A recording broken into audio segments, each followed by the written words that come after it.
আসসালামু আলাইকুম everyone, welcome back to my channel আর কে কুকিং স্টুডিও। আজকে পর্বে তৈরি করে দেখাবো সাগুদানা ফ্রুট ডেজার্ট। প্রচণ্ড গরমে এই সাগুদানা ফ্রুট ডেজার্টটা ভীষণ ভালো লাগবে, মন প্রাণ দুটোতেই শান্তি এনে দেবে। খেতে কিন্তু দারুণ মজা আর তৈরি করা খুবই সহজ।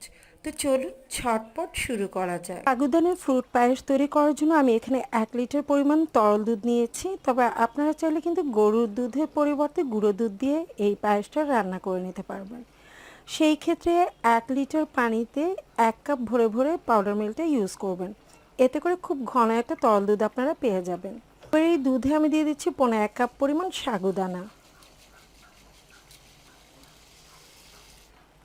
দিয়ে দিচ্ছি 1 চিমটি পরিমাণ লবণ। মিষ্টি খাবারের একটু ব্যালেন্স আনার জন্য আমি লবণটা ইউজ করেছি। আপনারা যদি মিষ্টি খাবারে লবণ পছন্দ না করেন সেক্ষেত্রে স্কিপ করে যেতে পারেন। এবার নেড়েচেড়ে বেশ কিছুক্ষণ এই সাগুদানাটাকে জাল করে নিতে হবে, যতক্ষণ না পর্যন্ত সাগুদানাটা ফুটে উঠছে। আমি বেশ কিছুক্ষণ এই সাগুদানার পায়েসটাকে জাল করে নিয়েছি আর এখন কিন্তু এটা অনেকটাই ঘন হয়ে গেছে আর সাগুদানাও কিন্তু পারফেক্টলি সেদ্ধ হয়ে গেছে। ক্যামেরায় লক্ষ্য করলে হয়তো দেখতে পাচ্ছেন যে সাগুদানাগুলো অনেকটাই ট্রান্সপারেন্ট হয়ে গেছে। তো জাল করতে করতে যখন দেখবেন যে সাগুদানাগুলো একটু ট্রান্সপারেন্ট হয়ে গেছে, ঠিক সে পর্যায়ে আমি এতে দিয়ে দিব 1/4 কাপের মতো চিনি। তবে মিষ্টিটা আপনাদের পছন্দ মতো বাড়িয়ে বা কমিয়ে নিতে পারেন। চিনি দেওয়ার পর দেখবেন যে পায়েসটা অনেকটাই পাতলা হয়ে গেছে। তো আরও বেশ কিছুক্ষণ এটাকে নেড়েচেড়ে জাল করে নিতে হবে, যাতে করে চিনির যে এক্সট্রা পানিটা বেরিয়েছে সেটা যেন শুকিয়ে আসে। তা না হলে কিন্তু পায়েসটা খেতে একদমই ভালো লাগবে না। তো এই পর্যায়ে আমি দিয়ে দিচ্ছি এখানে 12 থেকে 13টির মতো কাঠবাদাম কুচি। এতে করে এই ফ্রুটস পায়েসের টেস্ট খুব ভালো আসবে। চেষ্টা করবেন অবশ্যই কিছুটা ড্রাই ফ্রুটস দিতে। আপনারা চাইলে কিন্তু এখানে কাজু কিংবা পেস্তাটাও ইউজ করতে পারেন। তো আমি কাঠবাদাম কুচিটা ইউজ করেছি। তো নেড়েচেড়ে আরও 2 থেকে 3 মিনিট জাল করে নিতে হবে। তো আমার পায়েসটা কিন্তু জাল করে নেওয়া হয়ে গেছে আর দেখতে পাচ্ছেন এখন কিন্তু এটা অনেকটাই ঘন হয়ে গেছে। আর এই যে সাগুদানাগুলোও কিন্তু একদম ট্রান্সপারেন্ট হয়ে গেছে, লক্ষ্য করলে হয়তো দেখতে পাচ্ছেন। তো এরকম কিন্তু ট্রান্সপারেন্ট হতে হবে আর চিনিটা অবশ্যই যখন সেদ্ধ হয়ে যাবে তখনই দিতে হবে।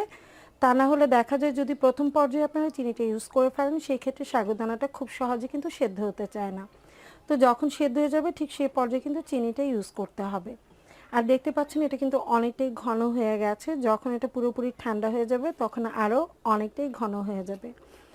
তো আমি অপেক্ষা করছি এই সাগুদানা পায়েসটা পুরোপুরি ঠান্ডা হয়ে যাওয়ার জন্য। যখন এটা পুরোপুরি ঠান্ডা হয়ে যাবে অর্থাৎ রুম টেম্পারেচারে চলে আসবে তখন আমি এই পায়েসটাকে নর্মাল ফ্রিজে রেখে দিব 2 থেকে 3 ঘন্টার জন্য, যাতে এটা পুরোপুরি ঠান্ডা হয়ে যায়। কারণ এই ডেজার্টটা কিন্তু ঠান্ডা ঠান্ডা খেতে ভালো লাগে। তো ফিরে আসছি পুরোপুরি ঠান্ডা করে নেওয়ার পর। তো আমি সাগুদানা পায়েসটাকে পুরোপুরি ঠান্ডা করে নিয়েছি আর লক্ষ্য করলে দেখতে পাচ্ছেন এখন কিন্তু সাগুদানার পায়েসটা একদম ঘন হয়ে গেছে আর এটা কিন্তু দেখতে অনেকটা মুক্তোর দানার মতো লাগছে। বেশ সুন্দর লাগছে কিন্তু দেখতে। আর এটা পুরোপুরি ঠান্ডা করেই সার্ভ করবেন, তাহলে খেতে ভীষণ ভালো লাগবে। তো আমি কিন্তু ফ্রিজে রেখে দিয়েছিলাম 2 থেকে 3 ঘন্টার জন্য আর একদম এটা পুরোপুরি ঠান্ডা হয়ে গেছে। তো এবার আমি এতে ফ্রুটস ইউজ করব। সাগুদানার ফ্রুটস পায়েস তৈরি করার জন্য আমি এখানে 3 ধরনের ফল নিয়েছি। এখানে আমি কলা নিয়েছি 3টে আর এগুলোকে এরকম কিউব আকারে ছোট ছোট করে কেটে নিয়েছি 2টো আপেল। আপেলটাকেও একইভাবে ছোট ছোট কিউব আকারে কেটে নিয়েছি একটা মিডিয়াম সাইজের পাকা আম। আপনারা আপনাদের পছন্দ মতো অন্যান্য ফলও কিন্তু ইউজ করতে পারবেন। তবে চেষ্টা করবেন অবশ্যই কলা এবং আমটা দিতে, এতে করে খেতে বেশি ভালো লাগে। তো এবার আমি একে একে ফলের টুকরোগুলো দিয়ে দিচ্ছি। তো প্রথমে আমি দিয়ে দিচ্ছি এখানে আপেল,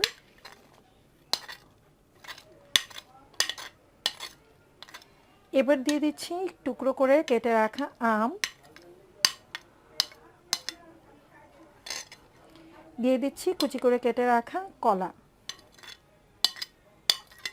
এবার সব কিছু খুব ভালো করে চামচের সাহায্যে একটু মিক্স করে নিতে হবে।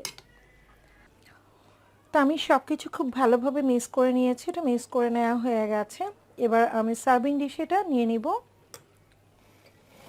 তো আপনারা আপনাদের পছন্দ মতো এটাকে সার্ভ করতে পারেন। এবার আমি প্রতিটা সার্ভিং ডিশে এই ফ্রুট পায়েসটা নিয়ে নিচ্ছি। আর এই ফ্রুটস পায়েসটা কিন্তু খেতে ভীষণ ভালো লাগে, প্রচণ্ড গরমে কিন্তু দারুণ লাগবে খেতে। এখন যেহেতু প্রচণ্ড গরম পড়েছে তো প্রচণ্ড গরমে এই ঠান্ডা ঠান্ডা ডেজার্টটা কিন্তু ভীষণ ভালো লাগে। আপনারা এটা বাসায় একবার হলেও ট্রাই করে দেখতে পারেন।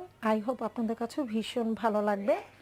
যদি আমার আজকের রেসিপি আপনাদের কাছে ভালো লেগে থাকে তাহলে লাইক, কমেন্ট এবং শেয়ার করে দিবেন। যারা চ্যানেলটিকে এখনও সাবস্ক্রাইব করেনি তাদের কাছে রিকোয়েস্ট হলো চ্যানেলটিকে সাবস্ক্রাইব করে পাশে থাকা বেল আইকনটা অন করে দেওয়ার।